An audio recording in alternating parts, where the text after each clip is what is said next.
Hi, everybody. Today is Wednesday, April 2nd, 2025, and our friend Andrei Martyanov is back with us. Welcome back, Andrei. My pleasure. Andrei, let's get started with the conflict in the Middle East between Iran and the United Okay. States.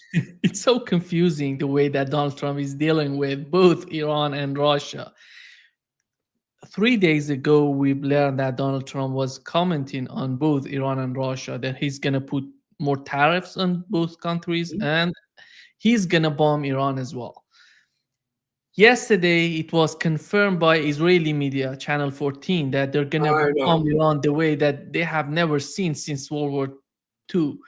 And today, we've learned that Donald Trump is like he's considering indirect talks with it. It's It's it's a huge kind of circus. Like if they, I don't know what's going on in the mind of the administration. Are they trying to intimidate Iran? Are they trying to force them into negotiations? After all, it doesn't seem that Iran would accept the way that Donald Trump is putting pressure on them. How do you see the way that he's dealing with Iran specifically? classic Trump. He doesn't know what he's gonna do next minute. So he's narcissist and he's a hot air balloon, and he needs to constantly produce this type of the verbal activity. I think so. I think it's in some sense it's psychological. He's not stupid. He's not as unaware as Biden was. Biden was a walking corpse basically, and he knows the problem.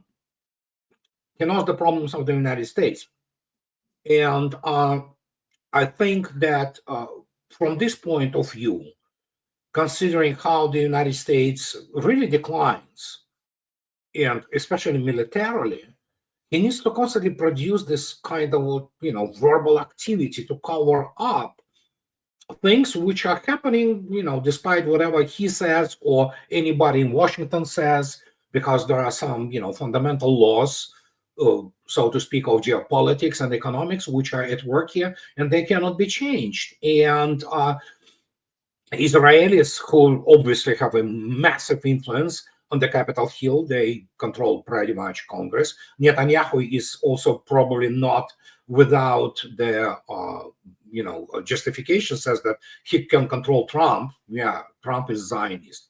So in this sense, the fact that this Channel 14 whatever says that, oh yeah, we have data that they will bomb Iran. What's new? This talk was around for like what, 20 years. So, and this is all APAC driven hysteria, and it's obviously Israel first. Well, pretty much most American politicians are Israeli firsters. United States comes, remote second in that case. And so Right now is Israel, then Donald Trump, and the third. yeah, I mean, Yeah. United States is secondary considerations for them because they all subsistence exist on the, media promotion by the APAC, by Israeli lobby, and they are all corrupt. So, and but the point is that uh, before you even bomb Iran, whatever that means, okay, it has to be understood. United States is incapable of taking out all Iranian sites, no matter what they do. I understand Scott Ritter. He kind of developed this idea from the point of view of Trump administration that, oh yeah, Trump will go in and do the nuclear thing. Well, it's not going to end well either way, but the response could be really devastating for the United States forces in the Middle East. And that's the strategic and operational contingency they have to consider. And again, you correctly stated, it's a circus. It is one day this thing, then the other day the other. It's a bipolar, mental issue with the United States right now. And Trump is, just kind of the epitome of that all. So tomorrow maybe he will change his mind again. I don't know. So, We know, Andre, the way that they're talking about Diego Garcia base is capable of supporting this sort of attack on Iran? Because we've learned right after this new announcement, bombing announcement on the part of Trump, Saudi Arabia, UAE, Bahrain were all they send message to Iran that they're not going to be part of this. Don't Yeah, consider them to be part of this. yeah. And do you think that the United States, without the Arab states, because the main, Qatar said the same thing, and if they don't use those bases and they're just using the Diego Garcia base, are they capable of just fighting Iran? Because it's a country against a little island, a little. Well, yeah, Diego Garcia is essentially, yeah, they launched their strategic air. It's B-1B Lancers and B-52s. B-1B Lancers, they are capable, I believe, to carrying out the JASSM strikes. And that's the only thing they have. Result will be pretty much predictable. No matter how they, unless they use indeed nuclear weapons, which I don't think so, they will. And Iranians will attack American bases no matter what you do. And Qatar may say whatever it wants, but they have the largest American base in the Middle East, which is right across the Persian Gulf, so Strait of Hormuz.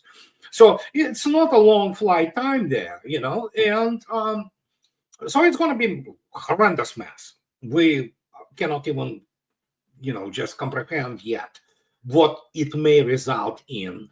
Obviously, we'll have the issue of the oil, but then, of course, we have to keep in mind that Iranians have diaspora all over the world, and American interests will be attacked, including, using the terrorism as the tool, sadly. But there are many American interests in the Middle East, and of course, Israel will get it. Make no mistake, Israel will get it big time.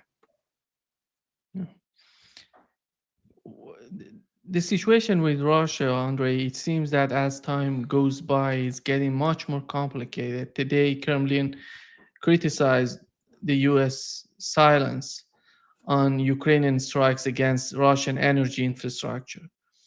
It- it's not. We've talked about the United States is providing Ukraine with intelligence, with weapons. It's not all about that. The ceasefire that they're talking about, the proposal on the part of the United States, is not working. They're not even putting pressure on Ukraine, as we know. We don't know what's going on, but what's the outcome? Who cares Well, about what the United States is doing? There is no outcome of what they're doing. yeah, and we have to be now very clear, because it's officially have been confirmed by New York Times that the United States is in the full combat command and control of the Ukrainian armed forces. In fact, those Ukrainian armed forces are essentially, as New York Times itself admitted in 2023, as a matter of fact, has been created in the image of the U.S. Army and NATO forces. So it's not like the United States is somehow is incapable. How United States can put pressure on itself? That's what it is. Russians know that. Russians knew this all along. Now they are in the mode. Well, it's a very American thing. They lost the war, and lost they by the, oh my gosh, it's horrendous losses. And American generals have been paraded as basically incompetent people, which they are, most of them anyway. And so they have to find now the way to off-ramp to save the face. How can you save the face in this case? They try to apply all pressure on Russia. Russians don't care. Russians just do the thing. And even the so-called ceasefire, the bomb, which has been thrown to Trump, Russians will wait until 17th of April when it expires. And then they will resume the finishing off whatever is left of their energy infrastructure in Ukraine, while still continuing as we speak, killing on average about between 14 to 1500 a day of the armed forces of Ukraine and their advisors. And as the result, we have this situation. And I don't know what Trump thinks, but I mean, he's making this war really fast, his own war. And once it completes this process, his administration will be screwed. he will lose his presidency because United States military is in not in the same league as Russian army, and so whatever they will try, and especially operation, they are not good. They in terms of planning operations. So, and obviously, United States doesn't have industrial capacity, neither does Europe to support Ukraine. Russia said, you know what, send whatever you want. We'll kill it, we'll destroy it. So if they won't continue on this path, it's going to be, well, they making it more and more complicated for the United States. We're not talking about the Europe. Europe is a completely different story. It's so pathetic, and to see this asylum, basically, that's what it becomes. And what's the outcome? The outcome is clear. Russians are very clear. Either you remove root causes, or we will achieve all political objectives of the demilitarization and denazification of whatever is left of Ukraine. If it will require the wiping out the Ukrainian statehood, this will happen too. Andre, you mentioned the article in the New York Times. It was a very extensive article. It pointed out many things that. But what was so amazing about the article that they're just putting the blame on Zelensky and his generals. Oh yeah. They're saying that that's why Russia is winning. That's why Ukraine is losing. It wasn't because of us. It's not United States. No, we were good. Look at us. We are so awesome. We win all our wars. That's the whole thrust of this article. Obviously, with the attempt to assign the war crime by the Biden regime to Trump, but Trump is obviously happy to take it on. So instead of separating himself and stopping any kind of support, they continue. They will be killed. All of them will be killed. They can do nothing about it. It's out of their league. Pentagon is not in the same league. They are good primarily, and even that they are not good at. Well, their level is, well, let's face it, it's to fight Grenadas and Panamas. That's pretty much it. Now, they have been shown a little bit glimpse into the, not even war, still special military operation. And they don't like it, but nothing they can do about it. So they are absolutely rudderless. They absolutely have no understanding how to get the hell out of this situation.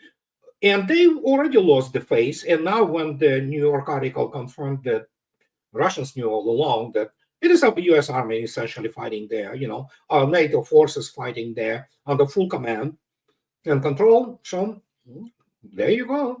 You have to have record, like you have to be called, great general or great military leader like Zhukov, or Kosovsky, or Gerasimov for that matter. You have to show the record.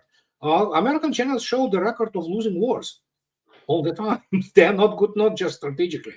They are not good operationally, but it is their American tradition to, when it comes down to it, just to give you an example, a former national security advisor of Trump, General H.R. McMaster, who wrote, this dereliction of duty. He was replaying still, the Vietnam War, assigning, the blame left and right on the politicians.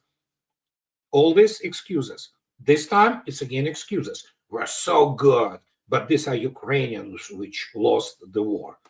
Okay, sure, 1.2 million of them more are killed, 2 million are maimed. The nation is wonderful leadership of the Pentagon. So I don't know what they teach them. Well, I know actually what they teach them in military academies, in all those general staff and colleges, but they're not that good. They think that they're very good, but they're not. It seems to me that the Trump administration and the way they're playing the game, they're somehow showing the Russians that they're trying to do their best, but there is a lot of pressure in the United States on them. But that doesn't make sense on the other hand, because there is a lot of pressure on Putin. There are many people who believe that they can decide on the battlefield the result of the conflict, but he decided to talk with the United States. These forces exist in many countries. We have different voices in Russia, in the United States, but the management of the government is important, and the final word which comes from the president of the United States is important for Russia, That doesn't make sense anymore.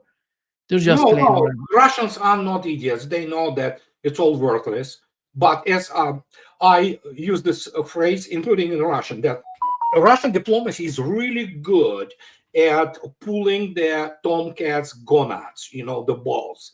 And they will play this game whatever they want, considering the fact that essentially diplomacy as a craft essentially non-existent anymore in the United States. There are diplomats, but they're not real diplomats. They are, who knows what they are, they are ideologues, propagandists, and yeah, Russians know that whatever Trump says, you still cannot trust it, and they go on with, look at the actions. Nothing changed in the special military operation.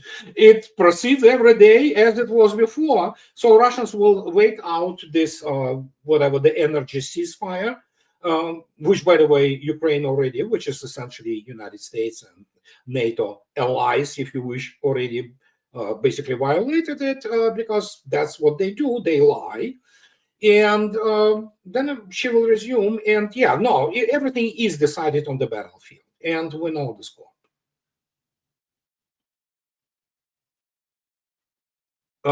Microphone. Yeah, the main problem, in your opinion, when it comes to the you're living in the United States. Do you think the main problem that Donald Trump is so far has shown that he's incapable of solving the situation, the problem in Ukraine, is within the administration, or somehow the forces outside of the administration that forcing them into somehow in some sort of chaos? Both, absolutely. Uh, First, donor class, the class of donors, and we already know the APAC, all kinds of other lobbies. And then, I mean, if you take a look at exceptions such as Tulsi Gabbard, for example, she's a sensible woman. She's a smart woman. Or Kash Patel, who is the FBI, some other people. Trump's still surrounded by neocons and warmongers. Look at his national security advisor, Waltz. My gosh, the guy wouldn't understand the first thing, despite the fact that, oh yeah, I've been there, special operation and things like that. I mean, they all come from the humiliating losing backgrounds. They're not coming from the military culture, which can come out and say, look at our victories here and there and there. They don't have those. They always have only excuses, and they say, oh, we were so good, but somebody betrayed us. It's a very popular American motif, it's like, we were almost winning, and then somebody in Washington, D.C. betrayed us. No, this is not how it works. It's the whole system. Systems fight wars. Systems conduct geopolitics. And Trump, in this respect, look at, again, Waltz is a neocon. So you have Pete Hegseth. He has the lucid moments. He says some sensible things. But again, look at this now. The guys want to concentrate on China. Obviously, the situation with Russia is such that they cannot do this easily, but they have now also Middle East. It's like, dude, United States still superpower, but it's not that super, to even handle one war, let alone what they're trying to do. So the American war is primarily bombing from the same distance. United States is incapable to conduct the continental warfare on the massive scale, first, because there will be massive casualties, which will make Vietnam look like a stroll in the park. And the United States is, absolutely in panic about that. So the only thing is just, the bomb thing, whatever they will try to bomb. But reality is, all this culture and this aggressive culture, all this desire to, somehow realize themselves as the best, as Obama said, finest fighting force in history. Oh my gosh, there were many people spinning in their graves after this statement, and they were not Americans. But the point is that, yeah, they have this impulse, the pugnacious instinct, and this either must end or they will kill the country. The United States is not designed to stand in the geopolitical contest in the 21st century. It's simply not that type of the country anymore. And plus, combined West is, well, I wouldn't say that it is split or broken, but it's not as coherent or cohesive as it used to be during the Cold War 1.0. And again, you cannot create your own military history by inventing it, and especially when you do not have properly developed field of the military sciences. And what we have today is, this chickens coming home to roost. And as I already stated many times before, even before Trump was elected, if he is elected, he's now elected, he's a POTUS now. I mean, his time is really running out. It will be his war, and it will, will do his administration in. He's going to lose his presidency.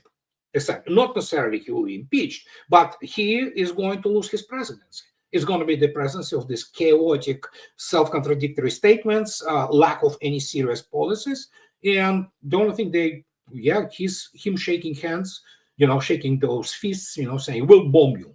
He cannot bomb Russia. He knows that. So what's left? Maybe Iran, but even that is questionable. We know that, as he mentioned, he seems a little bit concerned about nuclear weapons, arms control, and all of that. He mentioned that in his interviews. But the way that the United States is behaving is totally against the way that Donald Trump is talking about arms control.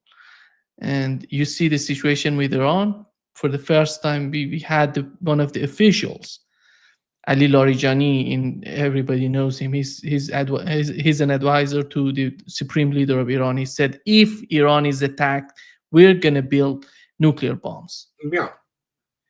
It's a natural response. That's the natural response. Yeah.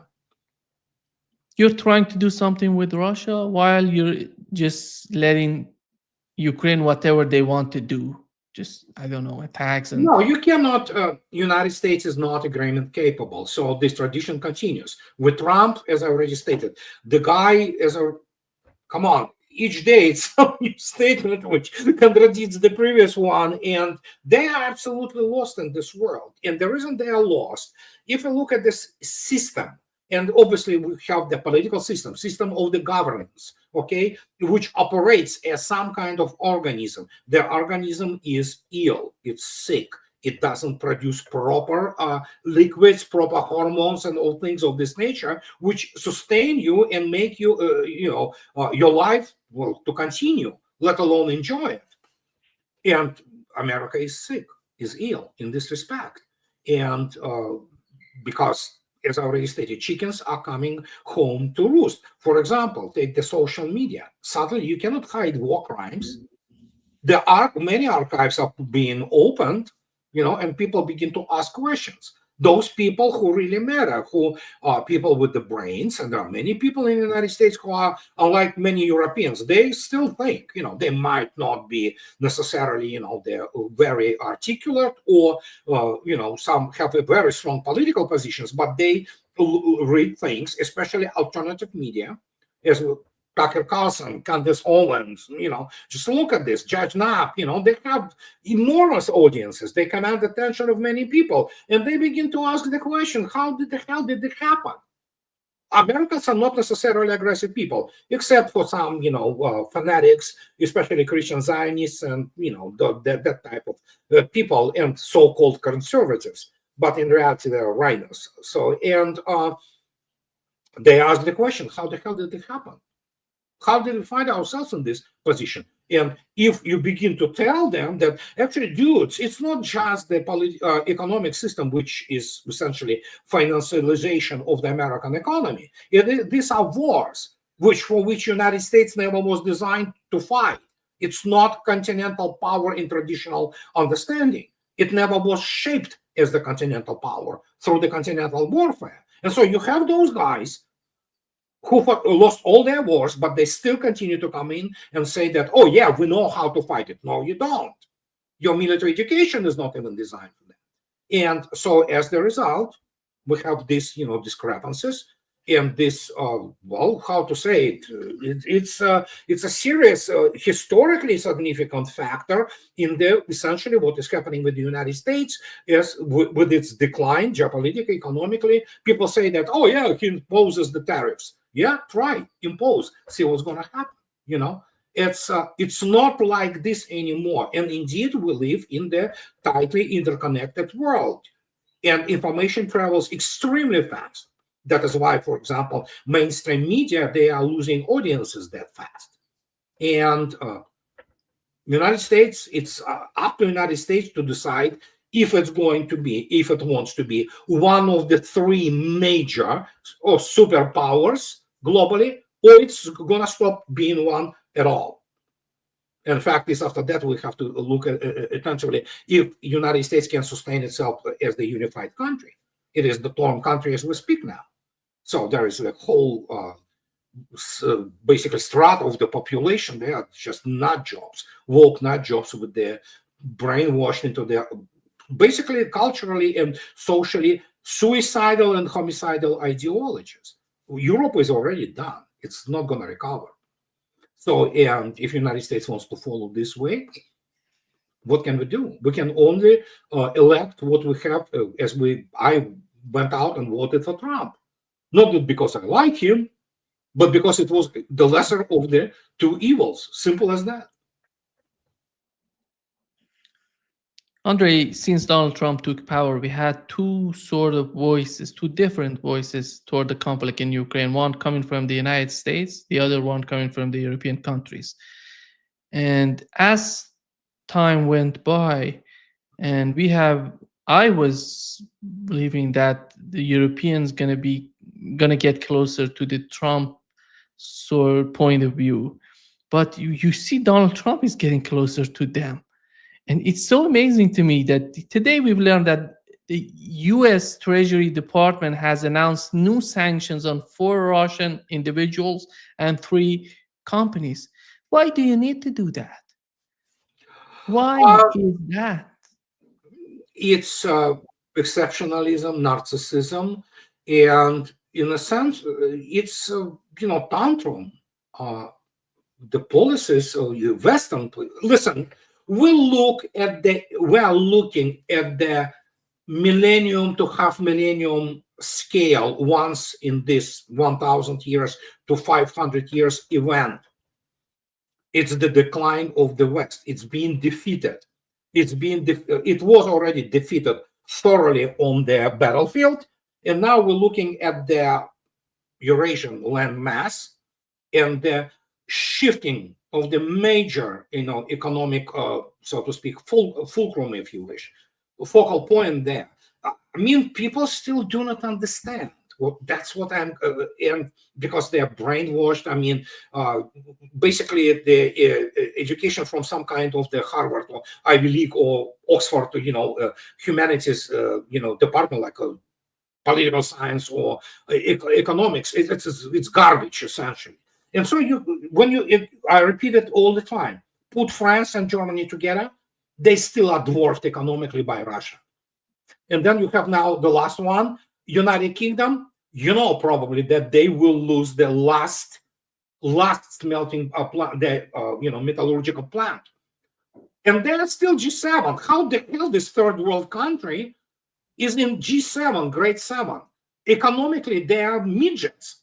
They still can produce, once in a while, some nuclear power submarine out of the former resources, But when you look at that, this is the country which doesn't have its own metallurgical industry. And this is considered the first world country. Have you seen around what is happening around London, let alone in the other British cities? It's just horrible, So, and when you look at this, that is why they were doing. They're lashing out. They're throwing tantrum.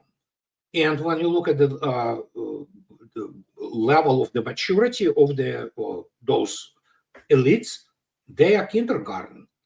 They are evil, many of them, but they are stupid. Look at Annalena Baerbock or Scholz or Starmer. They are downright stupid. Those people are not fit to run anything. They won't be able to run the paid public restroom, let alone run the country. And look at United Kingdom. Look at Germany. So France, oh, good Lord.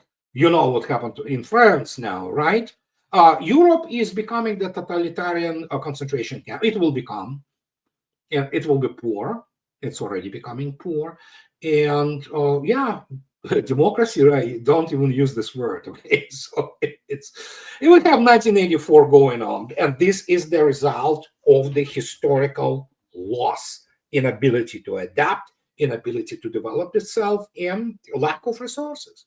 Europe is doesn't have any resources. They don't. They have some minor deposits of some ores or coal, but in terms of real energy which can sustain development, they have none. So, and there you go. Do you think that the case of Le Pen in France is related to the war in Ukraine and the way that, because she didn't say anything about that she's gonna Oh no, she told change it about, yeah, drastically. Russian aggression and all that. No, it's related. Well, yeah, to a degree, it's related to the process which is ongoing. Macron is going to lose France. I don't think it will exist even as the unified nation past the 2050. It's already. You can take a look what is happening in Saint Denis, for example, in this Banlieues and Marseille, and there is the video now how they basically beat police. Police are just impotent. They are impotent, all of them. And same goes to United Kingdom. They are European nations as such, as the ethnic groups, they are threatened, and so are their political realms. As I'm not sure that, as I already stated, France probably not going to exist past as the unified state past 2050. And about UK, I don't know. So who knows? It's all in the process of disintegration, and the tragedy of Europe is that there is no way out of it. They might go to full-blown totalitarian and fascist. They might try to do it. And again, many people don't understand what fascism is. They still, think Mussolini or even Hitler. But reality is you could be liberal fascist like Macron. You can be fascist and you still impose the most ridiculous social ideologies there. And yeah, they may try to, do what they do for centuries upon centuries, go east. They already tried, sort of, through Ukraine, but then they tried go themselves. They will be turned in the parking lot, and that will be the end of it. So goes for the United States, but United States lost its war already anyway. So, and that's the death of the West as we knew it, and it's over. They committed suicide essentially over through the 20th century, and especially with the Second World War, and they never learned anything. They produced this degenerate intellectual elite, which was pursuing very much non-traditional ways of changing the Europe. And here's the result. That's the final result. And again, don't forget, we are humans. We live between 62, maybe 80 years. And obviously nations live longer than that. So, but the speed with which I, for example, 62, I saw this change in the world is astonishing. It's mind-boggling. Okay, I observed the collapse. I lived it.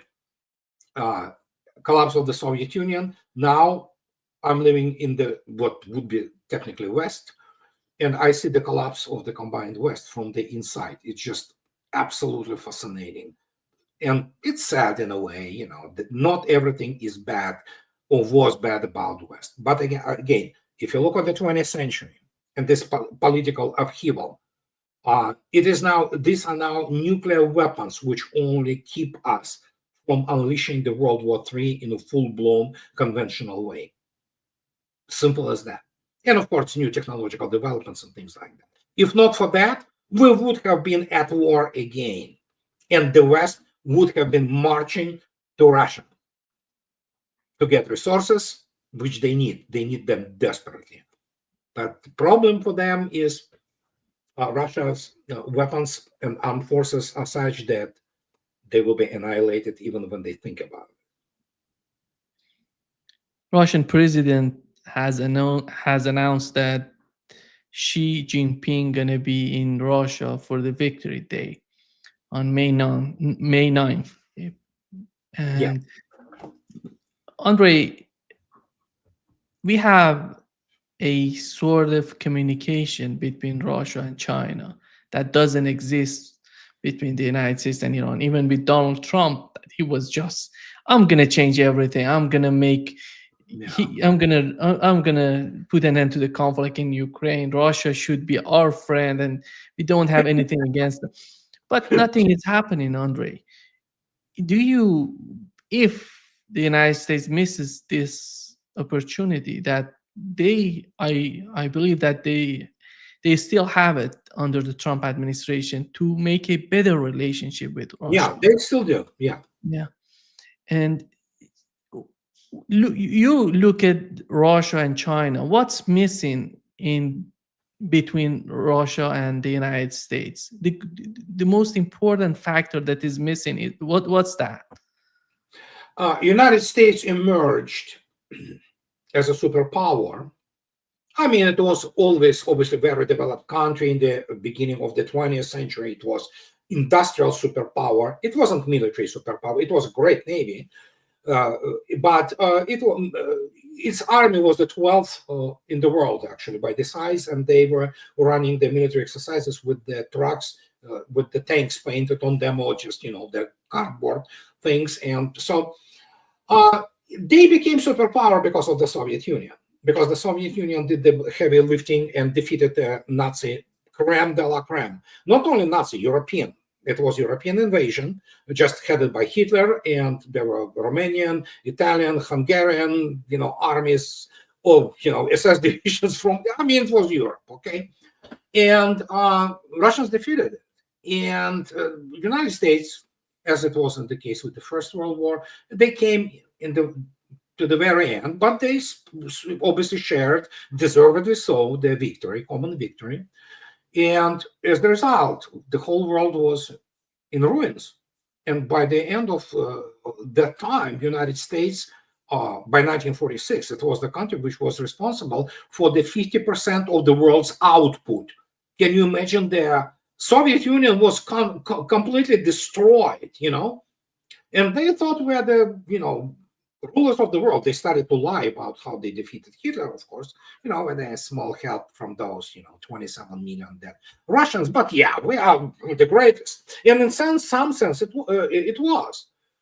The problem was that then instead of, enjoying this moment and incredible prosperity, make no mistake, incredible prosperity which happened after the World War II and all those great American projects, they decided that, yeah, we can do whatever we want. Then, of course, there is Korea. Granted, it wasn't the United States who started the war. It was the North Korea which started the war on the Korean Peninsula. United States gets involved there. Cannot win. Okay? Then something counter MiG-15s. Oh my God. Then, of course, comes 57, Sputnik. Those, subhuman peasants, Slavic peasants in Russia, how dare they are, this is what it is. That's what was this all about.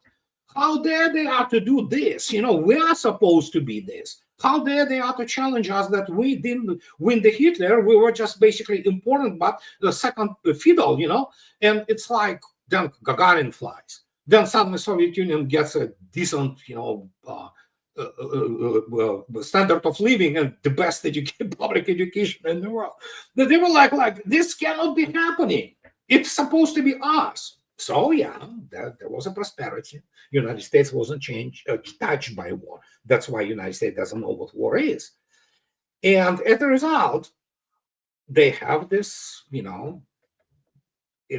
especially considering the fanatical type of the, rapture type, fanatical evangelicals who say, oh my God, Soviet Union collapses. We did it. We finally won it. They had very little to do with the actual collapse of the Soviet Union, but whatever. And suddenly again, they were supposed to, these Russians, they have to get the hell out of our, messianic ways. Now you have these Russians come back and they're looking and say, your army, it's a joke. The Russians don't say that it's a joke. It's still capable army, but they say, you want to try the real war? And they give them the taste. And now they suddenly see this, what's left? This is the kindergarten level of maturity. They are incapable. First, make no mistake, I will repeat it again. Majority of the American elite is highly uncultured. It is highly uncomfortable. Well, they think that, for example, if they drink a very expensive scotch and they can even recite some French poetry, that it means it being cultured. It's not. Being cultured is a completely different story. They, mix it with some refinement, and as a result, we have this. And Russia, as in the, this famous, Marsha, it's a Brady Bunch, and the question here is that they hate Russians because they are always in the way of the messianic way of the shining city on the hill. Now they are not. They can see it, and they know that Russia played a huge role in all that, including taking some things which they, for some reason, think that America was supposed to have, but they did. And they do not even understand that America's value for the world and the great things Americans accomplished, like outstanding industrial genius, okay, engineering genius, things of this nature. They should have concentrated on that, and their own prosperity and giving the new ideas to the world. They decided that for some reason they are better than anybody else in warfare, which they are not by a mile. And as the result, all resources are squandered. And we have to remember 1971, September, Nixon shock. Nixon gets off their golden standard. He kills the Bretton Woods. And you know why he does this? Everybody says, oh, yeah, there were some kind of balances and things like that. No, because United States, which at that time in 1971, adjusted for the time, was an industrial monster. It already couldn't sustain the war in Vietnam, which compared to the special military operation is a stroll in the park. So that already gives you a hint. Well, now United States squandered all of its national treasure on the stupid wars with their, actually, they couldn't even defeat them. They couldn't defeat Taliban, for crying out loud. And what do we have now? We have 34 trillion national debt. Do you know what we have by 2027 by Congressional Budget Office? The payments on the interest for the military expenditure in the United States will be much larger than the expenditure itself. How do you think it's going to happen now that the United States wants to compete with the advanced weapon systems with Russia, for example? They can't. You just can't, because it's like the stranglehold. The more you try to, free yourself from this, the tighter it gets you. And this is the result of the American elites and how they have been brought up, how they have been educated, because most of them, not all, are children and morons. They thought that they credentialed having some PhD from Harvard means H.L. Mencken. Morons with PhDs. That's who most of the American elite is, and especially the military one. They have magnificent victories over Grenada and Panama. In Grenada, they awarded more people than took part in this operation. So, what can I say? And that's the result. That's the historical thing. That's the historical, so to speak, nexus at which we are. And obviously, they cannot live with the fact that Asia, in the sense that, if you look attentively at the Eurasia, without this peninsula of the stinky, European governments, suddenly becomes the leader in so many fields, So, and they know militarily they cannot compete with Russia. I can guarantee you that. There are a number of things which I wrote 4 books about it. Economically, China's economy is a monster. Again, it's such a monster that it's difficult to even explain. And the only thing they can do about, whatever they can do about it is, of course, some kind of military, things. And again, they cannot fight continental warfare. They cannot land troops to fight China. They will be smashed by sheer volume of Chinese. Chinese have 25 million already, immediate, mobilization reserve. And they can all arm them and supply them. And the only thing is what? To bomb something.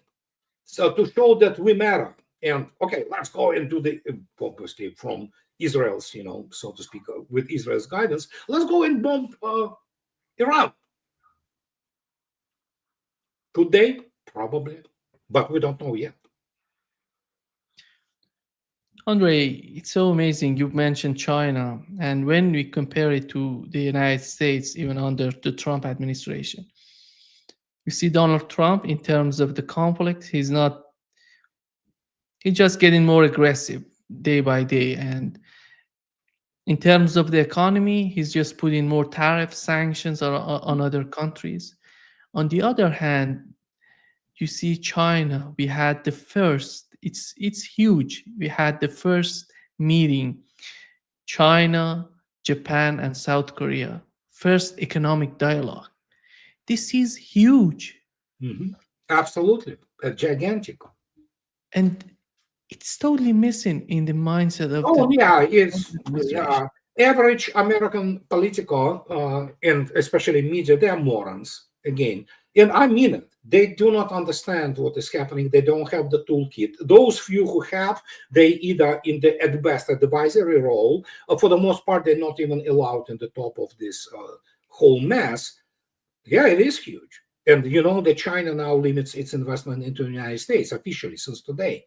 And yeah, it's the whole world just moves on. It operates, and these guys in Washington D.C. sit in their bubble. They have no clue about anything. And well, Trump says that, yeah, he wants tariff everybody. Okay, sure, yeah. He now wants to tariff secondary tariffs on Russian oil, and he wants to fight the Russian shadow fleet. Sure, Russians will just cut the production that will absolutely shoot up the prices of oil up. Apart from the fact Russians have that thing called Russian Navy, which can do the escort operations. So you look at this like, what the hell, man? It's just continuation of the Biden, but with more flair, more BS, more colorful BS, much better looking and much smarter the press secretary in the White House, Caroline Levitt, So and but other than that, same thing, nothing you just cannot change it. The more things change, the more they stay the same. And that is why you cannot talk, you cannot negotiate with the United States. It's useless. I mean, no matter who comes, they will come and will shake your hand, and then you turn around, they will stab you in the back. That's what it is. So they will smile, they will be nicer than those, losers from, like Sullivan or Blinken and these fanatics. So yeah, it's a sad state of the affairs, but it is what it is now. Yeah. It's tragic, by the way, It Andre. is tragic. So It is sad. tragic. I love United States. I lived here for more than 30 years. This country became our home when the Soviet Union.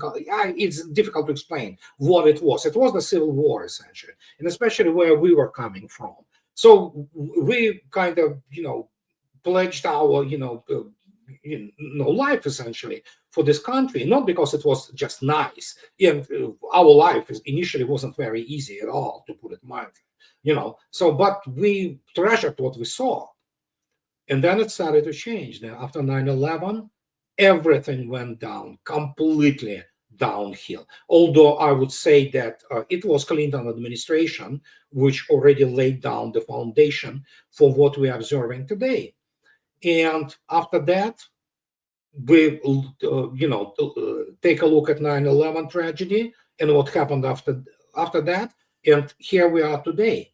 It is absolute mess for the last 25 years, and it was increasing more and more and more until it hit absolutely overdrive with Obama administration and 2008 financial crisis, and the whole thing, including their personal liberties, their, those things which are treasured, which is America's greatest act, Bill of Rights, they were just being dissolved. And you look at this, and who knows if Trump will be able somehow to at least address this domestically. But again, many people do not understand.